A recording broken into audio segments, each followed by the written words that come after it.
So another figure from that period of filmmaking is Scorsese, and quite a few people think of Scorsese as a sellout.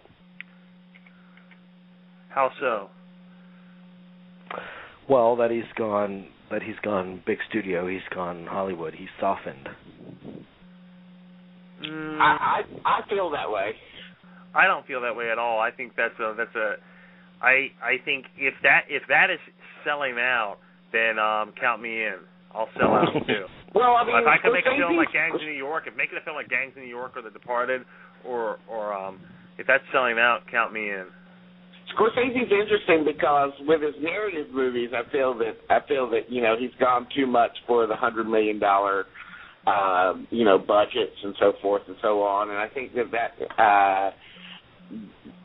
that hamstrings his creativity in some ways. I like the Scorsese that was working on very limited budgets, and I mean, even Age of Innocence didn't cost $100 million. I don't know what it did cost, but it wasn't a huge number like that. But Scorsese's interesting too because he seems to be running two careers concurrently with one another. There's the career that's in narrative filmmaking, and then there's the one that's in documentary filmmaking. And I still love almost all of his documentary work. I don't think I've seen one documentary that he's directed that I went, ugh. Let me ask you a question, Dean. Let me ask you a question. Should he reject the budget? Should he say, I don't need this, I don't need to do this? No. I would say, if I were him, to remain fresh, I would at least do the occasional, $10 million, $20 million. That's interesting with Scorsese too, because he has done that before in his career. I mean, that was the whole intention of After Hours, which was to go back and do something really guerrilla style and on the fly, because he felt like he needed a refreshment. But I don't know that he has softened. I think The Aviator is one of his most interesting character studies, and I don't know that it's necessarily a safe bet, like a 3-hour epic about the guy that invented the airplane being as successful as that movie was, even with Leo in the lead. I mean, it wasn't necessarily 100% safe, and that was a $100 million plus movie to make. Yeah, I got to be honest. He's not a safe filmmaker at all. He's Hal Hartley 10, 12 years ago in an interview said, you don't want to be at my age where you're trying to scrounge up money, you're still making independent films. You want to make studio films. That's why we're doing this, we want the money. We want as much money as we can to make our films. You don't want to be doing what I'm doing at my age. You don't want to you want to say now he's using Kickstarter.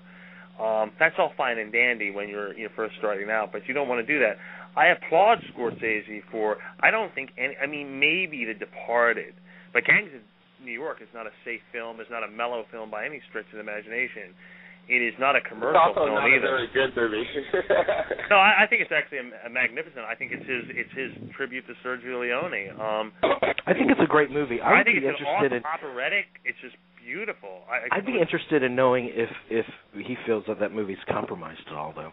Because for him to have spent, he dreamt of that movie for a long, long time, had such a hard time getting it made. Even as he was making it, there was all the tension between he and Weinstein. And I'm wondering if he feels like what he got on the screen was what he absolutely wanted all those years. Right. Because something does feel just a bit off with it, but it's still, its ambition and its performances and some of the sequences, it's vintage Scorsese, a lot of it. But The Departed, I think he knew that he was safe. But that was okay with him. He said, "Okay, this is my ground. Yeah. I'm the guy that does this better than anybody, and this is what I'm going to do this time. I'm going to make my B picture." Yeah, and he did it. He made a great B movie. But then he made Kundun. And he was asked by Ovitz, "What's your dream project?" He said, "Last Temptation." They said, "Okay, let's do Last Temptation." Then he was asked by, again, "What's your dream project?" And he said, "Gangs of New York." So, all right, let's finally do that. And so he doesn't shy away from making personal projects. And I think whatever he does make, by and large, whether it's studio or not, he makes it personal. Yes. I mean, Cape Fear is a prime example. Yeah. Cape Fear is as commercial and mainstream thriller as you'll see, but it contains stuff that's entirely personal to Scorsese. I mean, it kind of imbues it with these themes of morality and biblical vengeance and all, especially if you look at De Niro's character as not a physical being. I mean, the movie takes a whole different kind of metaphorical tone. Right. Mm-hmm. Yeah, I don't think he's. I think he doesn't. I think he's always. I mean, even if these other movies, Silence and The Snowman, if they ever see the light of day, I mean, you know, he's not a. I mean, I don't think he compromises. I don't think he plays it safe. He does. I mean, look at something like Bringing Out the Dead. That's not a commercial film. I mean, it's got a big cast and everything, but I think that is a very personal film. You could say that's a sequel, not only to Taxi Driver, but also After Hours in many ways. I still feel like, you know, I think the main thing, I don't really feel like he's softened in the projects that he's chosen, but I don't really mind him having the budgets. What I do mind is really specifically the need, given that the budgets are so high, the need to cast DiCaprio almost exclusively as his lead in the past decade. In order to get butts in the seats. DiCaprio can be good, but for me, DiCaprio still seems like a kid. And I mean, even though he's in his mid-30s now or whatever, he still feels like a kid. I mean, and I find it difficult to believe him in a lot of the roles that he's chosen in the past few years. I disagree with that. With the exception of J. Edgar, I haven't seen him really in a bad film. At least to me, I haven't. J. Edgar was the one I thought he was miscast for. I thought he was miscast in Gangs of New York. I thought the same thing with Cameron Diaz in it. I mean, the best thing about Gangs of New York is Daniel Day-Lewis, and that's the reason to watch the movie, and the art direction. But DiCaprio just, I mean, even in The Aviator, which I've watched again, and I like it a little bit more than I did the first time, but I still feel like DiCaprio doesn't quite rise to. There could have been better choices out there. There are better choices out there, but I feel like Scorsese has limited his choices by the size of his budgets, and that's my main complaint with Scorsese now. I still think I'll go see everything that he does, but I think that DiCaprio's first real adult performance was The Aviator. I think he's brilliant in it. He's very good in it. And Gangs of New York, I mean, the hot-headed youthfulness of him, Gangs of New York actually works in service of that character. And Catch Me If You Can comes out at the same time. He's very good in that. I thought it was there's 1-2 punch from him of two great performances in 2002. But you're right. I mean, maybe he is working with DiCaprio too much, but I mean that's his MO. I mean, DiCaprio is his new De Niro. Yeah, I have no problem with that. Yeah. No problem whatsoever. I can't compare the 2000s DiCaprio with the 1970s and 80s De Niro. There's just no comparison. I mean, I see your point in terms of quality, but I'm talking about quantity. I mean, he worked with De Niro for like 8 times, and he's working with DiCaprio the same amount of times. I mean, four times with DiCaprio? Yeah, and then about to be a 5th, I guess, or later this year. Yeah. So. Mm-hmm. Yeah, I mean, obviously they've worked together.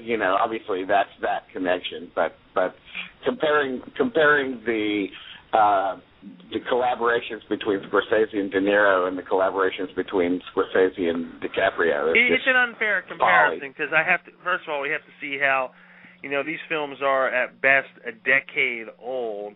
Let's come back 10, 20 years. and see how these later Scorsese films hold up. Right now, they hold up, but let's see in 20 years, does Gangs of New York hold up? Does The Aviator hold up?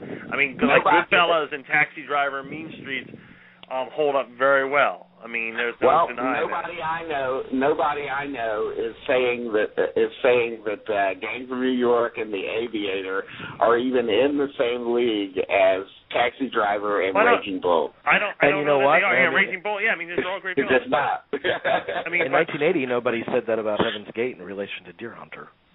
But now they're saying Heaven's Gate is Shimito's masterpiece, a lot of people.